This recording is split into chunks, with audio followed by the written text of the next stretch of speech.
बस 5 मिनट में आती हूँ। ये लिंडसी के आखिरी शब्द थे। ना वो 5 मिनट कभी खत्म हुए, ना ही वो कभी वापस आई। ये कहानी है उस देश की जिसे दुनिया की one of the safest country माना जाता है, लेकिन कभी कभी सबसे सेफ जगह पर भी एक ऐसी कहानी छुपी होती है जो इंसानियत पर सवाल खड़े कर देती है। मार्च 2007 24 तारीख के बाद से लिंडसी नाम की एक लड़की अचानक गायब हो जाती है। आखिरी बार उसे एक टैक्सी ड्राइवर ने देखा था जब वो एक आदमी के साथ एक अपार्टमेंट के बाहर उतर रही थी और उसने ड्राइवर से कहा था बस 5 मिनट में वापस आती हूँ, लेकिन वो कभी वापस नहीं आई। उस दिन वो अपने ऑफिस से भी एब्सेंट थी। पहले तो किसी ने ज्यादा सीरियसली नहीं लिया, लेकिन जब देर रात तक वो घर भी नहीं पहुंची तब टेंशन बढ़ने लगी। उसकी रूममेट्स ने पुलिस को इन्फॉर्म किया, लेकिन पुलिस का रिस्पॉन्स थोड़ा ज्यादा ही कैजुअल था। उनका कहना था लिंडसी अडल्ट है, शायद कहीं चली गई हो। दिन बीतने लगे, लेकिन लिंडसी का कोई पता नहीं। तीसरे दिन सिचुएशन सीरियस होने लगी। ना फैमिली से कांटेक्ट, ना दोस्तों से। तब एक रूममेट को याद आता है लिंडसी ने एक अजीब आदमी के बारे में बताया था जो उसका पीछा करता था और इंग्लिश सीखने के बहाने से उसके पास आता था। ये बात सुनकर सबके दिमाग में एक ही सवाल था, क्या उसका गायब होना इस आदमी से जुड़ा हुआ है? तो आखिर लिंडसी थी कौन? दरअसल लिंडसी होकर जापान में एक फॉरेनर थी। वो ब्रिटेन की रहने वाली एक ब्रिलियंट और इंटेलिजेंट लड़की थी। बायोलॉजी जैसे सब्जेक्ट में एकेडमिक एक्सीलेंस और एक ब्राइट फ्यूचर वो चाहती तो दुनिया के किसी भी कोने में एक अच्छी लाइफ गुजार सकती थी। लेकिन उसने चूज किया जापान, जहां उसे कोई नहीं जानता था। वो अपनी पहचान खुद बनाना चाहती थी। वो जापान गई, इंग्लिश टीचर बनी और अपनी 2 दोस्तों के साथ रहती थी। Simple life, clear goals, friendly nature और सबसे इम्पोर्टेंट, लोग उसे बेहद पसंद करते थे। अब आता है 20 मार्च 2007 का दिन।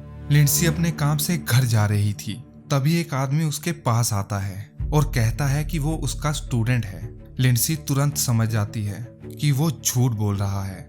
वो उसे इग्नोर करके साइकिल से आगे निकल जाती है, लेकिन वो आदमी उसका पीछा करता है।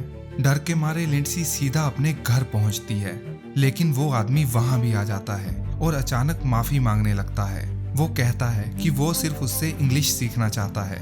लिंडसी मना कर देती है, लेकिन फिर वो पानी मांगता है और यहीं पर एक छोटी सी गलती हो जाती है। लिंडसी उसे अंदर आने देती है क्योंकि उसके फ्रेंड्स घर पर ही होते हैं। अंदर आकर वो आदमी फिर इंसिस्ट करता है और इस बार फीस भी ऑफर करता है। अब उसके इंग्लिश सीखने के जुनून को देखकर और अपनी कुछ एक्स्ट्रा इनकम के लिए लिंडसी मान जाती है और यही फैसला उसकी जिंदगी की सबसे बड़ी गलती बन जाता है।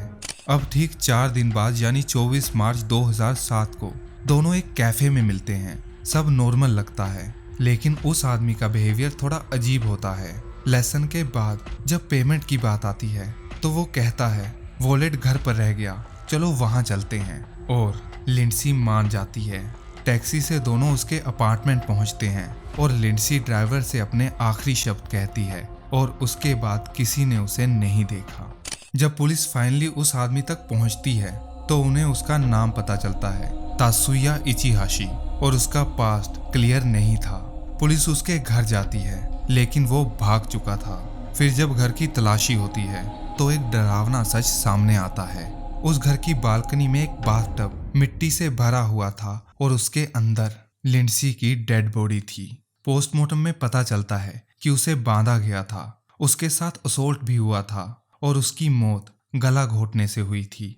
तात्सुया 2 साल तक पुलिस से बचता रहता है। कभी कंस्ट्रक्शन साइट्स पर काम करता है, कभी अलग अलग जगह छुप जाता है। इतना ही नहीं, वो अपना चेहरा बदलने के लिए प्लास्टिक सर्जरी तक करवाता है, यहाँ तक कि खुद अपने चेहरे को काट कर बदलने की कोशिश करता है।